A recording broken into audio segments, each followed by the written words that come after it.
Todos estamos en la misma categoría. Nosotros nos hemos arrepentido y hemos creído en Jesucristo para salvación. Esa es la única diferencia. Pero si Dios te permite ver tu propio corazón, con el respeto que me mereces, creo que te darías cuenta que eres exactamente igual a todos nosotros, a todos los demás pecadores.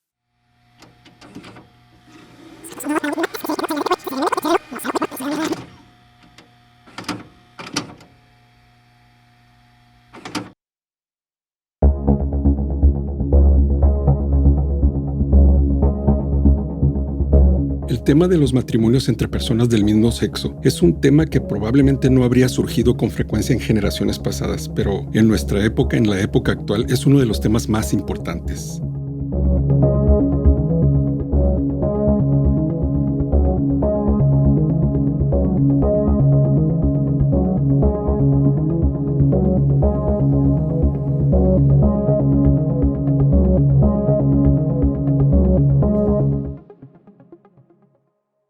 La cultura actual afirma que la situación de las personas que sienten atracción por personas de su mismo género es equivalente al de las minorías que sufrieron discriminaciones en el pasado. A menudo las personas que defienden el matrimonio exclusivamente entre un hombre y una mujer son vistas como personas que odian y que no son mejores que los racistas que se oponían a los derechos civiles de generaciones pasadas. Ahora bien, ¿qué tan cierto es eso? ¿Qué tan cierto es eso? Yo, como cristiano, he visto a otros pseudocristianos que en verdad odian a ese tipo de personas. Yo he visto pastores declarar odio contra las personas que profesan sentir una atracción por personas de su mismo género. Entonces, ¿hay algo de verdad? ¿Qué dice la Biblia al respecto de todo esto? ¿Cómo debemos tratar con este asunto? Pues bien, hoy en Amor Piadoso vamos a hablar de eso. Hola, Dios te bendiga, mi nombre es Daniel Torres. Estamos llevando una serie que se llama Amor Piadoso, que básicamente está tratando el tema del matrimonio y todos los asuntos que se relacionan con esa institución fundamental de la humanidad. Hoy vamos a responder la pregunta de si un matrimonio tiene que ser entre un hombre y una mujer y si es así, ¿cómo debe tratar ese asunto la Iglesia? Debemos tratarlo como Cristo lo trataría. Somos cristianos. Jesucristo dijo que fuéramos imitadores de Él. Entonces necesitamos obtener una perspectiva bíblica, cristocéntrica a ese asunto. Mira, muchos de los que se oponen al matrimonio entre personas del mismo sexo se basan en argumentos de la naturaleza, no en la revelación de Dios, no en la palabra revelada de Dios, que es la Biblia, su palabra escrita. Ellos afirman que tales argumentos, los argumentos de la naturaleza, son más efectivos porque la ley natural es un terreno que los creyentes y los no creyentes tienen en común. Verás, esos argumentos dicen, por ejemplo, que las relaciones entre personas del mismo género no son naturales y que son contrarios a la forma en que fueron creados los cuerpos masculinos y femeninos. Y aunque eso en realidad es cierto, y Pablo lo afirma, también argumentan que es mejor para los hijos y para la sociedad que los niños sean criados por su padre y su madre biológicos. Pero aunque esos argumentos tienen peso, no creo que se debería argumentar exclusivamente desde el punto de vista de la ley natural, porque los defensores del matrimonio entre personas del mismo sexo afirman y utilizan supuestas evidencias científicas para apuntar que las personas nacen así como una persona nace zurda, argumentan que las personas nacen con esa preferencia. Lo que estoy tratando de demostrar es que el argumento de la ley natural no es un argumento suficiente para explicarle a las personas el plan de Dios original. Mira, con respecto a que lo mejor para la sociedad y para los niños es que los niños crezcan con sus padres biológicos. En general, la comunidad académica ha publicado estudios profundos, o supuestos estudios profundos, y estos estudios afirman que está demostrado que los padres que viven en una relación con personas de su mismo género son tan buenos padres o mejores padres que los heterosexuales. Y por ejemplo, con respecto al argumento de la estructura tradicional del matrimonio, que debe de ser un hombre casándose con una mujer, ellos responden normalmente que las tradiciones están hechas por los humanos, por los hombres, y que como el hombre evoluciona, la sociedad evoluciona, entonces ese tipo de relaciones deben de evolucionar para adaptarse a las nuevas necesidades. Mira, la Biblia afirma que todos nosotros en cierta manera sabemos que somos culpables. Por ejemplo, el libro que estábamos leyendo, Romanos 1, en el versículo 32 dice: quienes, habiendo entendido el juicio de Dios, que los que practican tales cosas son dignos de muerte, No solo las hacen, sino que también se complacen con los que las practican. Todos en cierta manera sabemos que somos culpables de nuestros pecados aún antes de venir a Cristo. Entonces, para todos esos argumentos, aunque las personas sabemos dentro de nosotros mismos que estamos haciendo algo incorrecto, para todos esos argumentos siempre vamos a tener otros contraargumentos. Para todos esos argumentos de la ley natural siempre va a haber contraargumentos. ¿Por qué? Porque estamos basando nuestros argumentos en algo creado. Nuestros argumentos deben de estar basados en el Creador. La Biblia tiene las respuestas.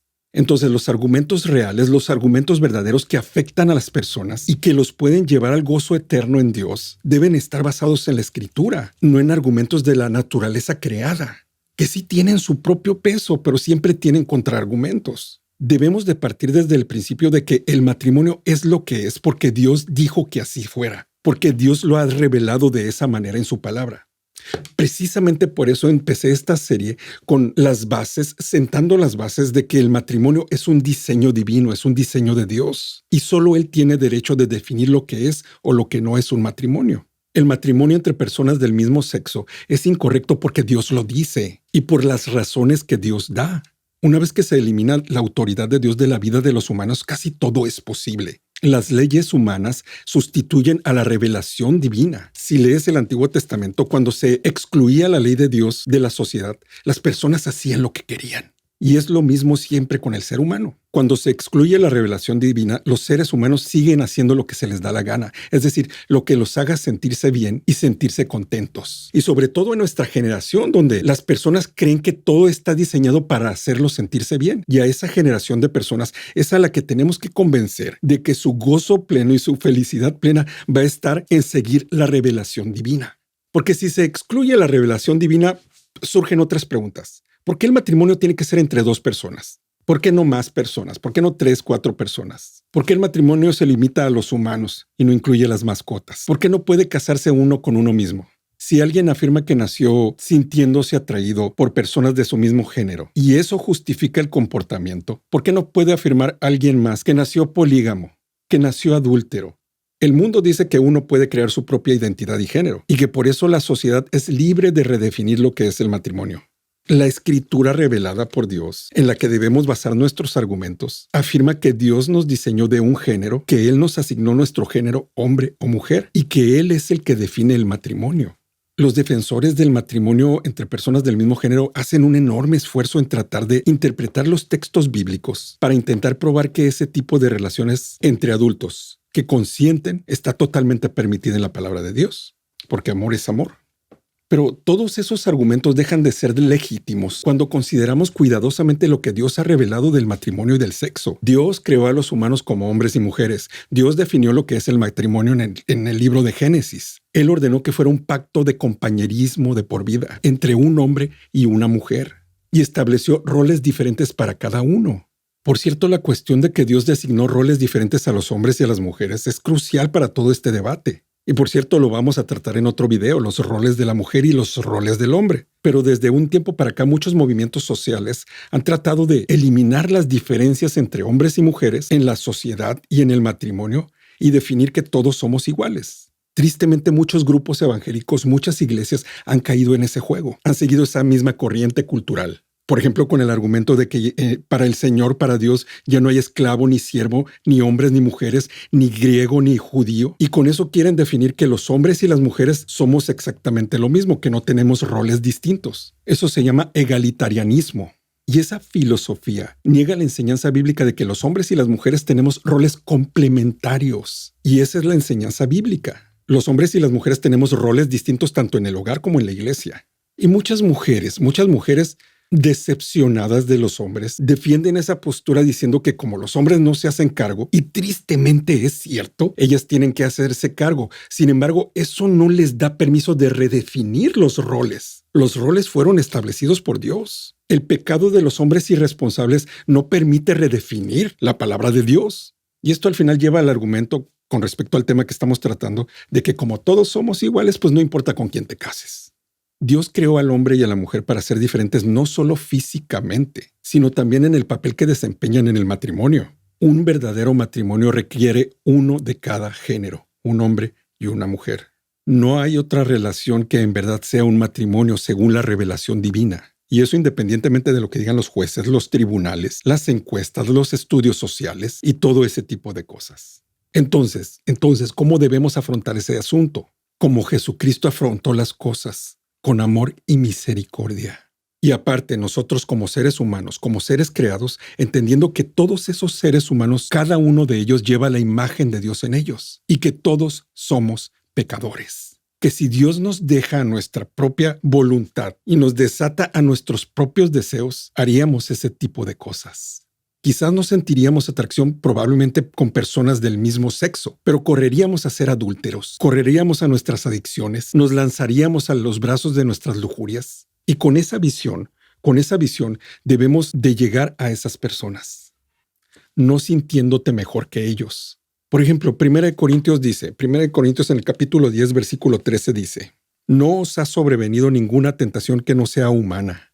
Básicamente la palabra de Dios dice que todos hemos sido tentados de la misma manera, no con las mismas cosas. Las personas que nunca hemos sentido atracción por las personas de nuestro mismo género, hemos sido tentados con adicciones, con adulterio, con fornicación, con ira, con glotonería, con borracheras, con homicidios al odiar a otras personas, porque dijo Jesucristo que el que odia a otra persona es un homicida de corazón, y ninguna de esas cosas permiten a nadie entrar al reino de los cielos.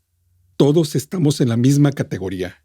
Nosotros nos hemos arrepentido y hemos creído en Jesucristo para salvación.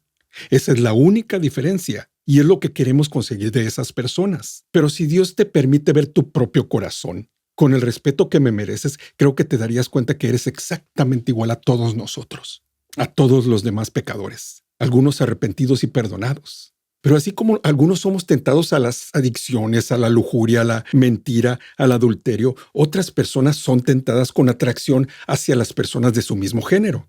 Y el pecado ocurre cuando somos tentados y nos dejamos llevar por esos deseos feroces de hacer lo que está en contra de la palabra de Dios. Nos dejamos llevar. Esos deseos feroces son llamados concupiscencia en la palabra de Dios. Y es cuando viene el tentador y no te obliga a cometer el pecado, te ofrece cometer el pecado. Y somos dejados llevar por esas tentaciones, por esos deseos feroces. Y esos deseos, cuando no los controlamos, son los que nos llevan al pecado.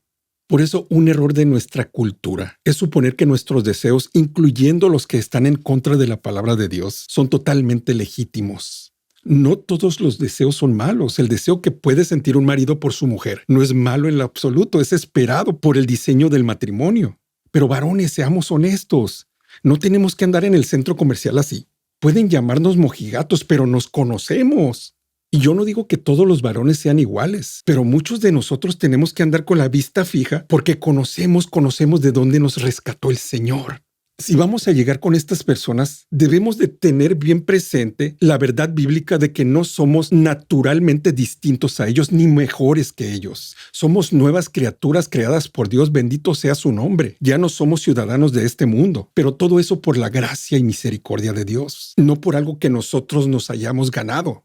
Y eso nos debe hacer pensar que Dios ofrece esperanza a todos los que son tentados de cualquier manera. Hay una esperanza viva que tú y yo ya experimentamos, una esperanza de misericordia y una esperanza de vida eterna y una esperanza de nuevas fuerzas para resistir la tentación. Y esa esperanza no excluye a las personas que son atraídas por personas de su mismo género. La gran necesidad de un pecador promiscuo no es convertirse en un pecador que tiene una sola mujer. La gran necesidad de un pecador que siente atracción por personas de su mismo género no es convertirse en un pecador heterosexual, ni mucho menos es convertirse en alguien más moral en apariencia. Una mujer que solía ser lesbiana una vez dijo, mi nuevo amor no fue la heterosexualidad, fue Jesús. Ella dijo, no me convertí de la homosexualidad, me convertí de la incredulidad. Eso nos pasó a todos nosotros. No nos convertimos de la mentira, nos convertimos de la incredulidad. Todos los pecadores necesitamos un Salvador que nos perdone y nos transforme. El primer paso es estar de acuerdo con Dios en que tus deseos y acciones son contrarios a su voluntad. Y el siguiente paso es pedirle que te perdone por medio de Jesús. Si tú estás atravesando una situación similar o cualquier situación así, créeme que no es coincidencia que estés escuchando esto. Te lo está diciendo alguien que probablemente hizo cosas peores que tú y que ha vivido en carne propia el perdón a través de ese gran Salvador. y está viviendo constantemente esa transformación. Mira, Juan, la palabra de Dios en la primera carta de Juan dice, si decimos que no tenemos pecado, nos engañamos a nosotros mismos y la verdad no está en nosotros. Si confesamos nuestros pecados, Él es fiel y justo para perdonar nuestros pecados y limpiarnos de toda maldad. Hay esperanza para todos. Es por medio de la muerte expiatoria de Jesucristo y solo por Jesucristo que los pecados pueden ser perdonados. El Nuevo Testamento nos dice que algunos de los creyentes fueron homosexuales antes de su conversión. Fíjate lo que dice el libro de 1 Corintios. Ni los fornicarios, ni los idólatras, ni los adúlteros, ni los afeminados, ni los que se echan con varones, ni los ladrones, ni los ávaros, ni los borrachos, ni los maldicientes, ni los estafadores heredarán el reino de Dios. Y fíjate lo que dice aquí, y esto erais algunos. Jesús no nos da solo su perdón, también nos transforma. Él nos da una nueva naturaleza interior y nos llena de su espíritu. Y ese espíritu que mora dentro de nosotros, obra dentro de nosotros para hacernos más como Cristo. Eso no significa que para una persona que siente atracción por personas de su mismo género siempre va a ser fácil cambiar su estilo de vida, aún después de haberse convertido al cristianismo. Sin embargo, como se podría decir de cualquier otra persona que haya pasado gran parte de su vida en un patrón de pecado, es exactamente lo mismo, igual que el de un mentiroso, un adúltero, un fornicario. Todo el que ha sido salvado por Jesucristo tiene una nueva identidad. Por medio de su unión con Cristo, su vida está siendo transformada. Entonces, los que no hemos sido tentados con esa tentación en particular, debemos ser compasivos con aquellos que luchan contra esa tentación. ¿Sabes por qué? Porque según la palabra de Dios, nosotros también éramos esclavos del pecado. Al haber sido liberados por el poder del Evangelio, podemos ofrecerles a ellos la libertad que solo Jesucristo puede dar.